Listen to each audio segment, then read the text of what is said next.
காலமுறை ஊதியம் உள்ளிட்ட பல்வேறு கோரிக்கைகளை வலியுறுத்தி நடைபெற்று வந்த வேலைநிறுத்த போராட்டம் ஒத்திவைக்கப்பட்டுள்ளதாக அறிவிக்கப்பட்டுள்ளது.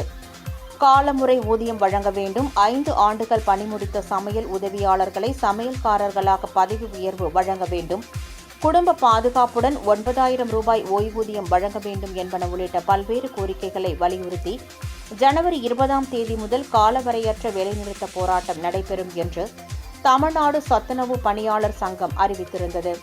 அதன்படி தமிழ்நாடு சத்துணவு ஊழியர் சங்கத்தினர் நேற்று மாவட்ட ஆட்சியர் அலுவலகங்கள் முன்பு சாலை மறியலில் ஈடுபட்டு கைதாகினர். மேலும் கோரிக்கைகளை தமிழக அரசு நிறைவேற்றும் வரை போராட்டம் தொடரும் என்று சத்துணவு ஊழியர்கள் அறிவித்தனர். இந்நிலையில் சத்துணவு ஊழியர்களின் காலவரையற்ற வேலைநிறுத்த போராட்டம் தற்காலிகமாக ஒத்திவைக்கப்படுகிறது என்று சத்துணவு ஊழியர் சங்கம் அறிவித்துள்ளது.